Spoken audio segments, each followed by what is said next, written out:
કલ્પના કરો, એક 13 વર્ષની માસૂમ દીકરી અચાનક પોતાના ઘરેથી ગુમ થઈ જાય છે. પરિવારજનો પાગલની જેમ તેને શોધે છે, બસ સ્ટેશન પર જાય છે, રેલવે સ્ટેશન પર પહોંચે છે, સગા સંબંધીઓને પૂછપરછ કરે છે, બધે જ તપાસ થાય છે, પરંતુ દીકરીનો કોઈ હતો પતો મળતો નથી. પોલીસ સ્ટેશનમાં અપહરણ અને પોક્સો એક્ટ હેઠળ ગંભીર ગુનો પણ દાખલ થાય છે. પરંતુ જ્યારે દીકરી પાછી મળે છે ત્યારે 4 બાળકોની માતા થઈને આવે છે. શું ને સમગ્ર મામલો, તેના વિશે વિગતે ચર્ચા કરીશું. નમસ્કાર, આપ જોઈ રહ્યા છો નિર્ભય ન્યૂઝ. હું છું આપની સાથે પ્રથમ મોદી. અમરેલીમાંથી એક એવા કેસનો ભેદ ઉકેલાયો છે જેણે લોકોને પોલીસની કામગીરી પર હવે વિચારતા કરી દીધા છે. આખી ઘટનાની શરૂઆત થાય છે આજથી બરાબર 12 વર્ષ પહેલા, એટલે કે વર્ષ 2014માં. અમરેલી શહેરમાં રહેતો એક અત્યંત સામાન્ય પરિવાર. ઘરમાં બધું સામાન્ય લાગે ત્યારે અચાનક એક દિવસે પરિવારની 13 વર્ષની સગીર દીકરી ક્યાંક ગુમ થઈ જાય છે. શરૂઆતમાં પરિવારને લાગે છે કદાચ આસપાસના લોકોમાં કે કોઈ બહેનપણીને ત્યાં રમવા ગઈ હશે, પરંતુ સાંજ ઢળવા લાગે છે, અંધારું થવા લાગે છે અને જેમ જેમ પરિવારના શ્વાસ સમય જાય છે એમ અધ્ધર થતા લાગે છે. સગા વાલાઓને ફોન કરીને લોકો પૂછે છે કે તમારે ત્યાં દીકરી આવી છે. મિત્રોને ત્યાં ફોન કરવામાં આવે છે. આસપાસના તમામ વિસ્તારોમાં ખૂણે ખૂણે આખી જે વિસ્તાર છે તેને છાની મારવામાં આવે છે કે દીકરી કદાચ અહીંયાથી મળી જાય. પરંતુ એ દિવસે નિરાશા સિવાય પરિવારના હાથમાં કંઈ જ આવતું નથી. આખરે હતાશ થયેલો પરિવાર અમરેલી તાલુકાના પોલીસ સ્ટેશનના પગથિયે પહોંચે છે. પોલીસ પણ આ મામલાની ગંભીરતાને સમજીને તાત્કાલિક ગુમ થવાના અપહરણનો ગુનો નોંધીને એક ફરિયાદ દાખલ કરે છે. પણ પોલીસ માટે તપાસનો રસ્તો કદાચ સરળ નહોતો. કોઈ સાક્ષી નથી, કોઈ પુરાવો નથી. પોલીસ પાસે માત્ર એ બાળકીના થોડા જૂના ફોટા છે, તેની જન્મ તારીખ છે અને પરિવારની સામાન્ય વિગતો છે. બીજું કંઈ જ પણ પોલીસના હાથમાં નથી. વર્ષો વીતી ગયા, ફાઇલો એક ટેબલથી બીજા ટેબલ પર પહોંચી ગઈ, અધિકારીઓ બદલાઈ ગયા. 16થી વધુ અધિકારીઓ જે છે આ મામલે બદલાયા. અમરેલી પોલીસની મથકની ફાઇલોમાં આ કેસ જાણે ક્યાંક ને ક્યાંક ખોવાઈ જ ગયો. પરિવારની આંખોના આંસુ સુકાઈ ગયા. હવે પરિવાર દીકરીને ભૂલી પણ ગયો કે કદાચ આવું કંઈ હતું પણ ખરી. પણ 13 વર્ષની દીકરી ક્યારેય એ દિવસે પાછી ના આવે. હવે સમયનું ચક્ર ફરે છે અને આવે છે વર્ષ 2026. અમરેલીના એસપી સંજય ખરાત ચાર્જ સંભાળે છે. તેમણે ચાર્જ સંભાળ્યા પછી પોલીસ સ્ટેશનના તમામ જૂના અને પેન્ડિંગ કેસોની ફાઇલો ફરી ખોલવાનો કડક આદેશ આપવામાં આવે છે. હવે આ આદેશ અંતર્ગત અમરેલી એન્ટી હ્યુમન ટ્રાફિકિંગ એટલે કે AHTUના હાથમાં વર્ષ 2014નો આ સગીરાના અપહરણની જૂની ફાઇલ હાથમાં આવે છે. ફાઇલ પરથી ધૂળ ખંખેરવામાં આવે છે, વિગતો ફરીથી તપાસવામાં આવે છે અને પોલીસ સામે સૌથી મોટો પડકાર એ કે 12 વર્ષ પહેલા જે બાળકી 13 વર્ષની હતી તે આજે 25 વર્ષની યુવતી થઈ ગઈ હશે. તેનો ચહેરો બદલાઈ ગયો હશે. તેને શોધવી કેવી રીતે? ત્યારે પોલીસ એક એવા હથિયારનો ઉપયોગ લે છે કે જે 2014માં કદાચ આટલું પાવરફુલ નહોતું અને એ છે સોશિયલ મીડિયા. મહિલા પોલીસ કર્મચારીઓની ખાસ ટીમ બનાવવામાં આવે છે. હવે પડકાર એ હતો કે આ માત્ર જૂના ફોટા અને જન્મ તારીખના આધારે સોશિયલ મીડિયાના આજે આટલા બધા અકાઉન્ટ્સ જે છે તેને ખંખોળવા. અહીંથી શરૂ થાય છે એક મોટું સર્ચ ઓપરેશન. પોલીસની ટીમ દિવસ રાત એક કરીને ઇન્સ્ટાગ્રામ અને ફેસબુક એકાઉન્ટ્સ ચકાસવાનું શરૂ કર્યું. તમને જાણીને ખરેખર આશ્ચર્ય થશે, પણ આ ટીમો 1-2 નહીં પરંતુ 1800 જેટલા સોશિયલ મીડિયા આઈડીનું બારીકીથી ચેકિંગ કર્યું. આ કામ કેટલું કંટાળાજનક હશે અને મુશ્કેલી હશે તેનો અંદાજો લગાવી શકાતી જ તમને ચિંતામાં મુકાઈ જશો. દરેક પ્રોફાઇલના નામ અલગ, ચહેરાઓ અલગ અને સાવ અલગ જ જિંદગીઓ.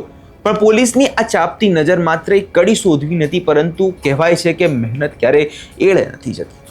1800 પ્રોફાઇલ તપાસ્યા પછી પોલીસને નજર અચાનક એક ચોક્કસ પ્રોફાઇલ પર જઈને અટકે છે અને એ પ્રોફાઇલમાં જ્યાં સામાન્ય પોસ્ટ હતી તેનો દેખાવમાં જ કંઈક શંકા ઊભી થાય તેવું નહોતું. પણ એ પોસ્ટની તારીખ પોલીસના કાન સરવા કરી દીધા. એ પોસ્ટમાં એક જોવે છે કે યુવતીનો જન્મદિવસ છે, તેની શુભેચ્છા તેને પાઠવવામાં આવી છે અને સૌથી મોટો ખુલાસો એ વાતનો હતો કે તારીખ અમરેલીમાં ગુમ થયેલી એ પેલી 13 વર્ષની બાળકીની જન્મ તારીખ સાથે હૂબહૂ મેચ થતી હતી. હવે આ એક નાનકડી કડીએ તપાસનો આખો વિષય બદલી કાઢ્યો. પોલીસે એ પ્રોફાઇલનું ઝીણવટભર્યું એનાલિસિસ કર્યું. એક પછી એક તમામ ફોટાઓ ઝૂમ કરીને જોવા લાગ્યા અને ત્યારે એક ફોટામાં પોલીસને એ કેસની સૌથી મોટી અને નિર્ણાયક કડી મળી. એ યુવતીના એ ફોટાના બેકગ્રાઉન્ડમાં એટલે કે પાછળના ભાગમાં એક ઓટો રિક્ષા ઊભેલી દેખાઈ. મોરબી જિલ્લાના હળવદ તાલુકાનું ભલગડા ગામ. હવે પોલીસે ત્યાં જઈને સીધી રેડ પાડી. જે પોલીસ ત્યાં પહોંચે અને એમને પોલીસ એ પોતાની જ વર્દીઓમાં પહોંચે તો ગામમાં પ્રવેશ કે કોઈને શંકા જાય તો કદાચ આ શંકાસ્પદ વ્યક્તિઓ ત્યાંથી ભાગી જાય અથવા પુરાવાનો નાશ પામી જાય. એટલે કે આખી 12 વર્ષની મહેનત અને અત્યારે જે 1800 અકાઉન્ટ જે પોલીસ દ્વારા ખંખોળવામાં આવ્યા હતા એ મહેનત ઉપર પાણી ફરી જાય. હવે પોલીસ એક તરકીબ અપનાવે છે. એક અંડરકવર યુવતીને અજમાવી પોલીસ કર્મચારીઓ પોતાની ખાકી વર્દી ઉતારી સામાન્ય શિક્ષકો જેવા કપડાં પહેરી લે છે અને વસ્તી ગણતરીના સ્ટાફ તરીકે હાથમાં ફાઇલો લઈને ભલગડા ગામમાં પહોંચી જાય છે. ગામની શેરીઓમાં એક પછી એક ઘરોમાં જઈને વસ્તી ગણતરીનું નાટક શરૂ કરી દેવામાં આવે છે. આખરે તે ઘરના દરવાજે પહોંચે છે અને જેની તલાશી લેવામાં આવે છે. દરવાજો ખોલ્યો અને સામે 25 વર્ષની એ યુવતી ઊભી હતી. તેનું નામ અલગ હતું, તેની રહેણી કહેણી અલગ હતી. બહારથી જોતા કોઈ ના કહી શકે કે આ બાળકી એ જ છે જે 12 વર્ષ પહેલા અમરેલીમાંથી ગાયબ થઈ હતી. સૌ પહેલા નજર કરીએ એ વિડીયો પર જે સમયે પોલીસ દ્વારા ત્યાં પૂછપરછ કરવામાં આવી હતી.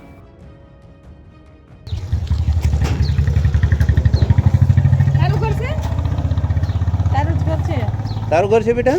મારું ઘર નથી, મારા બાબુનું ઘર છે. અને કેને વસ્તી ગણતરી વાળા સોના બાબુ, સોના બાબુ, આ આઈના બાબુ ફોન વાસ્તે મને ચાલવા આયા છે બેટા કોઈ ઘરે?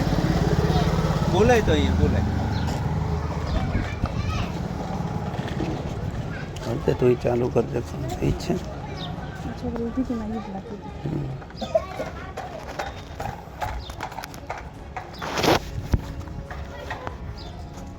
ખીચામાં બંધ થઈ જશે, રોજ થશે.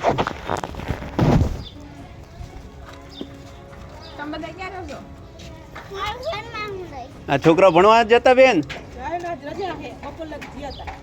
આ કોનું ઘર છે? વસ્તી ગણતરી છે, નામ લખાવાનું, રાશન કાર્ડ લેતા આવો. ના ખબર પડે તો રાશન કાર્ડમાં લખી લે.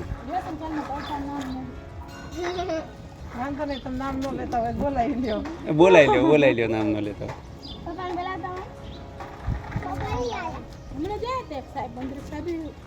કોણ આવ્યા હતા? મંત્રી નહીં, અમે તો વસ્તી ગણતરીમાંથી આવી છીએ, મોરબીથી આવી અમે. ભાઈ નામ લખાવો, વસ્તી ગણતરીમાંથી આવી. મકાન નંબર આપેલા તમારે? CN 56. આ જો આ નંબર લખવા આવ્યા હતા ને વસ્તી ગણતરી વાળા. કેટલા સભ્યો પરિવારમાં? નામ બોલો આપો. ધીરજભાઈ રાજુભાઈ.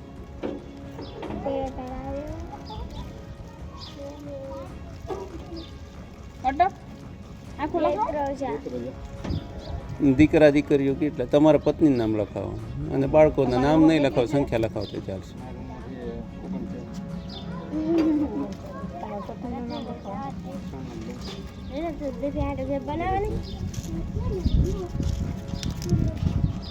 તમારા છોકરા ક્યાં સામા કયા કયા? તમારો ઉંમર કેટલી હશે? છોકરાની સંખ્યા લખી ને. 5 છોકરીઓ અને 1 છોકરો. 5 છોકરો અને 1 છોકરો. આમાંથી કેમ કોણ છે? દીકરી 5 ને દીકરો 1. તમારા બા બાપુજી રહે છે ભેગા? મકાન પોતાનું કે બીજાનું? મકાન. ગાડી કોની? એક ગાડી. ઘરમાં ટીવી ફ્રીજ કાંઈ? રાશન કાર્ડ રાશન મળે છે ટાઈમસર? બીજી સરકારી યોજનાનો લાભ મળે છે? બધી મળે છે ને? ના મળે તમારે મંત્રી આવ્યા હતા ને પેલા, એને મળી લેવાનું. લખી લો નંબર, લખી લો. આ CN 56 68. કેટલી છોકરી? 5 છોકરો. બધો લાભ મળે છે. એટલે તમે અમે વસ્તી ગણતરીમાંથી છીએ એટલે તમારે તમારું રેશન કાર્ડ હોય ને તો રેશન કાર્ડમાંથી તમને સરકાર તરફથી બધો લાભ મળે છે. આપણે રેશન કાર્ડમાં ઘઉં ચોખાની જે મળે એ તમને સરકાર આપે છે. પોલીસે વસ્તી ગણતરીના ફોર્મ ભરતા ભરતા એક માસ્ટર સ્ટ્રોક અપનાવ્યો. યુવતીને ખૂબ જ સ્વિફ્ટથી પૂછ્યું કે બેન, જો તમારા પિયરમાં તમારી નોંધણી થઈ હશે તો તમને અહીંથી સરકારી લાભો નહીં મળે. એટલે જો તમારે સરકારી યોજનાઓના લાભ જોઈતા હોય તો તમારા પિયરનું સાચું નામ અને સરનામું તમે અહીંયા લખાઈ દો. સરકારી લાભની વાત સાંભળીને યુવતી વિશ્વાસમાં આવી ગઈ અને તેણે અજાણતા જ પોતાના પિયર એટલે કે અમરેલીનું સાચું નામ જણાવી દીધું. બસ અહીંથી જ એ 12 વર્ષના જૂના અને સૌથી મોટા રહસ્ય પરથી પડદો ઉચકાઈ ગયો. નામ મેચ થયું. 13 વર્ષની બાળકી 2014માં ગુમ થઈ. તેના આજે 25 વર્ષની મહિલા બનીને પોલીસની સામે ઊભી હતી. પણ આખી વાર્તાનો સૌથી મોટો ખુલાસો આ 12 વર્ષ દરમિયાન તેની સાથે શું થયું હતું, એ અમરેલીથી મોરબી કેવી રીતે પહોંચી, પોલીસની પૂછપરછમાં સામે આવ્યું કે વર્ષ 2014માં એ બાળકીને પોતાની માતા સાથે કોઈ સામાન્ય બાબતે મનદુખ થયું હતું. એ બાળ સહજ ગુસ્સામાં ઘર છોડીને નીકળી ગઈ અને એક રાજકોટ બસ સ્ટેશન પર જ્યારે પહોંચી ત્યારે 2-3 દિવસ ત્યાં તેને અસહાય અવસ્થામાં ભટકતી રહી. હવે આ દરમિયાન એક વ્યક્તિ તેની નજર પડી. તેણે પરિસ્થિતિને જોઈ, તેને આશરો આપ્યો અને તેને પોતાના ઘરમાં રાખીને એનો ઉછેર કર્યો હતો, કેમ કે એ સમયે બાળકી હતી.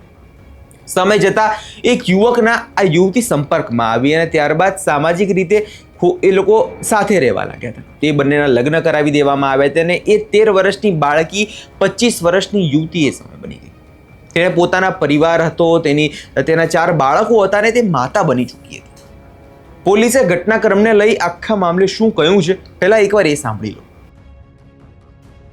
અમરેલી જિલ્લાના અહીંના શીતલ ગામથી એક છોકરી ગુમ થયેલ હતી અને જે વખતે એ છોકરી ગુમ થયેલ હતી ત્યારે એમની ઉંમર 14 વર્ષની હોય, જેથી જે તે વખતે એમની કિડનેપિંગની એક ફરિયાદ દાખલ થયેલ હતી. તે તપાસમાં આજ દિન સુધી છેલ્લા 18 વર્ષ દરમિયાન ટીમો બનાવી જે એક અધિકારીના સૂઝબૂછથી સોશિયલ મીડિયાથી આજે બેન ગુમ થનાર છે એના પરિવારજનો અને એના સગા સંબંધી પાસેથી તપાસ જિલ્લા પોલીસ તરફથી હાથ ધરવામાં આવતી હતી. પરંતુ રાજ્ય સરકાર અને ગુજરાત પોલીસનું એક અભિગમ છે કે કોઈ પણ બાળક ઘરેથી જ્યારે ગુમ થાય છે અથવા એનું કિડનેપિંગ થાય છે, સાથે સાથે કોઈ પણ પ્રૌઢ વ્યક્તિ ઘરેથી ચાલી જાય છે ધંધાના કામે અથવા અન્ય રીતે, ત્યારે એમનું એને પરિવારના સાથે પુનઃ સુખદ મિલન થાય તે માટે જિલ્લા પોલીસ કાર્યરત રહે છે.